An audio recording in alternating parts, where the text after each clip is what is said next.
Hello everyone, welcome back to Functional Reform. Today I'm going to do an overview of my project car that I just bought. I've had it for about a month now, kind of been sitting, been busy with the holidays, but I bought this project car because I have a Z back over there, but parts for that car tend to be a bit more expensive and I wanted a car I can actually work on, get better at, just learn some new things on. So I went out and bought this car. Some of you might know what this is just from showing the front, but if you don't, this is a 1990 Honda CRX, and this is the HF model, which is below the SI. Not, I didn't look up 100% of the differences between the models. I just know the SI has disc brakes on the front and back. This one has drum brakes in the back and disc on the front. This one came with the D15B2. And I think this is an automatic, but the guy I bought it from, he swapped it to a manual, and the engine I will show later. So let's start off by going on the outside now. Keep in mind this car is 30 years old, so don't judge it too hard. I mean, just starting off, you can look at the hood, dents. This is wow. This is because the hood doesn't pop open, and the guy. He said you have to slam on the hood, like hit it with your face for it to open up, but it seems to be working. Also, I noticed a while ago, the driver's side headlight gets water in it when it rains, so I'll have to replace that. And also, he seemed to prefer black tint right here instead of orange, but I might put that back to orange because it just looks better in my opinion. But also, nice classy Honda D badge. You can see the factory paint color was blue, and then he painted black over it. Not sure why, but whatever. That'll get redone eventually too. The guy I bought it from worked as an auto body repair dude, and there was a dent in this fender, and he pulled it out. But here you can just see all the different layers. You got the bare metal, maybe some primer, factory blue, and then the black. So I think it's 2 coats of paint that's rusting, some surface rust in some spots. Yeah, ultimate work. And if you look at the disc, you can tell I haven't driven it in a while. There's some problems that make it to where I don't want to drive it as much. And also it's kind of illegal right now. But yeah, rust on the disc, haven't driven it in like a month. Kind of been sitting, but it's okay because it'll be driven when it's not so cold out. And come down, typical old Hondas. This happens on every single old Honda apparently. This comes off, and then you can see it turns into chrome, but only on certain spots. Surface rust up here. This is fine, and bad window tint. One of the reasons I haven't really wanted to drive this car, the window tint. I feel like if I drive this car, I'm gonna get pulled over because the cops are gonna think I can't see out the back. So, gonna have to get that fixed. It's on all the back windows. The only ones that aren't bad are the driver's, passenger, and the front windows. This doesn't work. This rear windshield wiper. I tried using it whenever I bought the car. It was raining, and on the way home I tried using it, and it flopped all back down over the taillights. So I'm gonna delete that, put a little rubber stopper in there. Some kind of aftermarket exhaust. Not sure what kind it is. Looks kind of old. Gonna replace that eventually as well.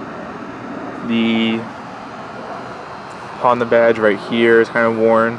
I'm gonna remove that, put on a new one. But that center one looks pretty good, and a CRX where it says CRX could use some work, but that'll get done all eventually as well. Just look at that. Super dirty exhaust. Who knows how long that's been on there? Doesn't look like it's been clean or anything. Man. But back over to the driver's side.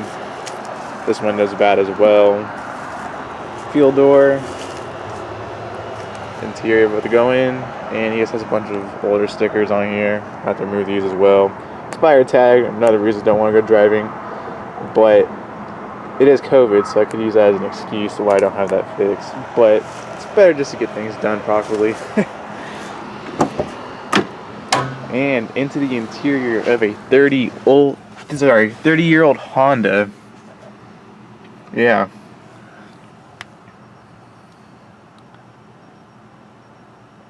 Need some gas.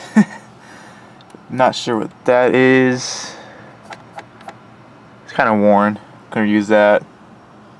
Hazard lights. Had to get this for the ride home because I was in an unfamiliar part of town. And just the super old Honda dashes have storage space where you can put anything. Mint dash, no cracks in the dash. Only part there's really like anything bad with the interior wise on the driver's side door, to some gashes. Not sure what caused that. That's sticking up, won't go down. And behind that's the worst part right there. Not even sure what caused that, but I might get the SI door panels because it says CRX right here, so why not? It would look a lot better anyways. Old style cars, look at this. Actual crank windows, no electric windows. I had an 89 Prelude that had electric power windows, but it was an SI, so I guess it was more like the luxury model. And this is the HF, so it's not considered luxury. I don't know if he did it, but AC doesn't work. There's no AC in this car, and anyways, there's no actual like knobs or anything to even do anything. It's broken, moving around. Oh, I couldn't see that. I'm sorry, but it's like broken, not moving around. And it's oh well. Might as well get like a nicer stereo or something. Stereo works surprisingly, and the speakers work surprisingly for a 30-year-old car. But he probably went and replaced those anyways. Little holder and a cigarette thing. Oh, crap. Nice. In this car, there's absolutely no cup holders. So there's none on the door, none right in between the driver's and the passenger seat. None over here. So I was looking around at eBay. They make things you can put in a cigarette, or the cigarette lighter, and it's all the trash in here is from whenever I bought the car. It was raining. Since there's no AC, there's no anti-fog, and it was cold out, so the windshield got all foggy. Tried using anti-fog, but that didn't really work at all. And the air intake that he had on it had a hole in it that I'm about to show in just a minute or so. So I had to buy a new intake, and I phoned him out because there's nowhere to put my phone for directions on the way home. It had some, I'm not even sure where it is. Try to, man. Oh well. There was an old shift knob on here. This is for my friend's DC5 that he has. He let me use this because the one that was on here, done everything was supposed to fit on here. The guy just kind of like twisted it on till it went on. And then there was like baseball wrap on it for like kind of like grip, I guess. But I just took that off. I'm going to get a OEM 5-speed shifter, because that is what the guy decided to swap in here, is a 5-speed transmission, which I'll go over more in a minute when we go to the engine bay. The seats are mint as can be. Got to replace those as well. Looking to the back, all that storage space. No spare tire, no cover or anything, no trunk cover. There's supposed to be like a little, not actually like a back seat, but like kind of like a back seat thing. I tried finding it on eBay. Nobody seems to sell it or has it, so gonna have to do with what I got, I guess. That's the only window in the back that's not messed up with the tint, because there's probably not any tint on that.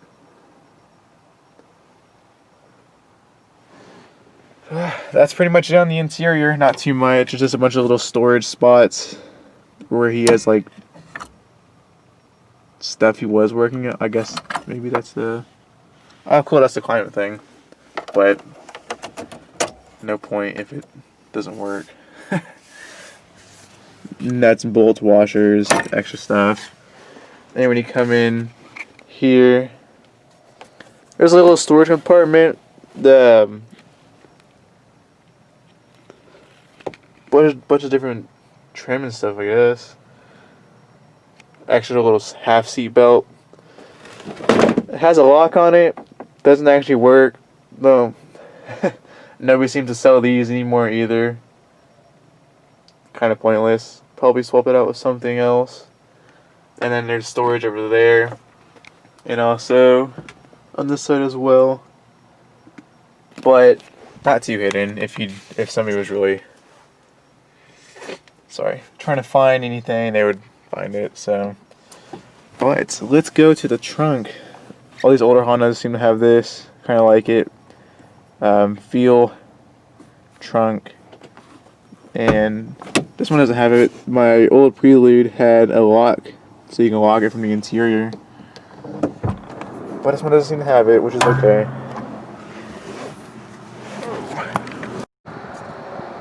Alright, now we're just on the outside from behind the car, looking at the trunk.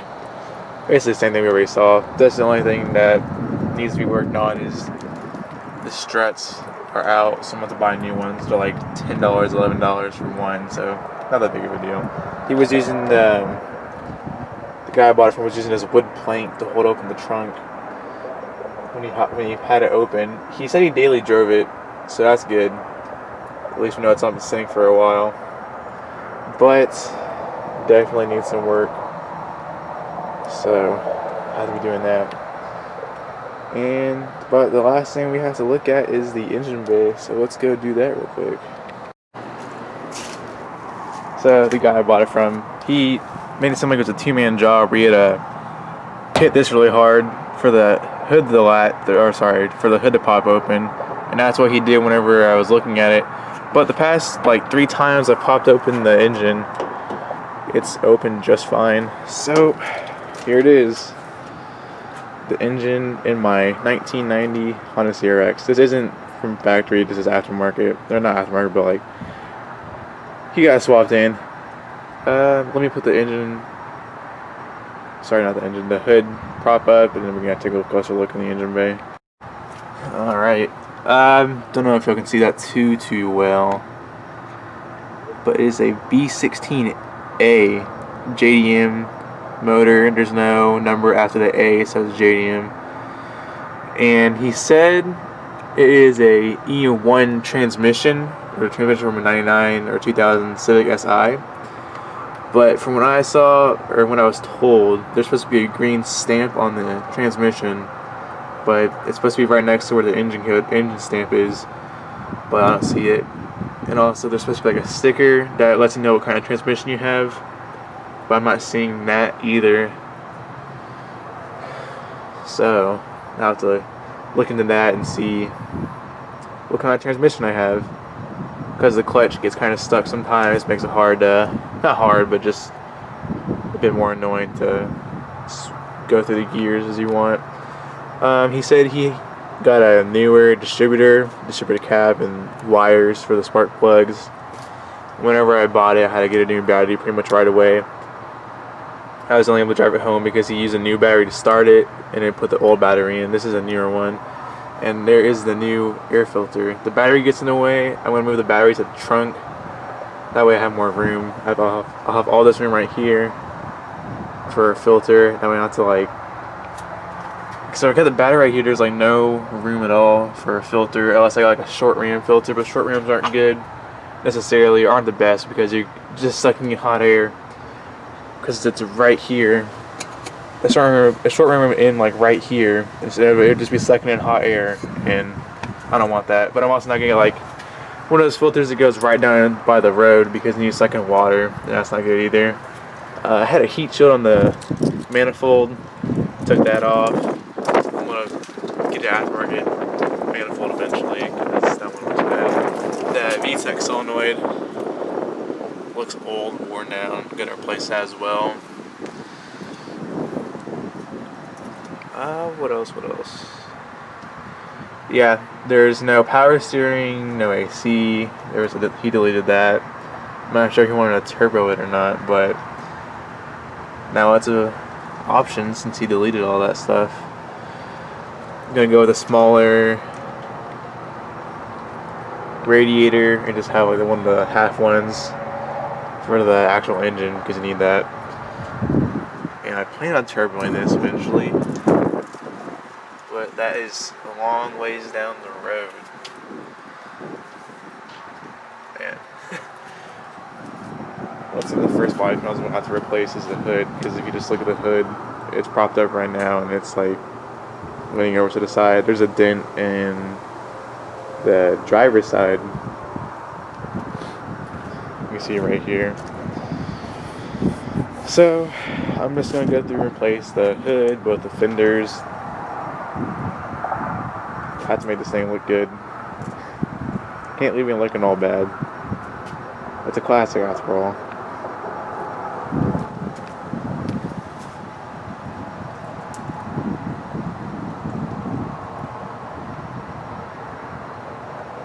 I feel bad because I've been letting it sit out for a month, but it's cold, so driving it would be pointless right now anyways. It would just get all foggy in the interior. And I'm not trying to get pulled over, because that would be a pain. I'd have to deal with cops and telling me the windows are bad or my tires expired. So we're just not going to deal with that. I plan to be posting more since I got this car, since the parts for this car aren't $500 a pop like it is for my Z. I'll probably try to be posting once a week on what I'm doing with this car, and hopefully y'all stay along and watch me build this car. So hope y'all enjoyed the overview of this car. I didn't go over everything. It's kind of cold out, so I'm not trying to stay out for that long. But if y'all enjoyed the video, feel free to leave a like, and stay safe, drive safe, and have a good one.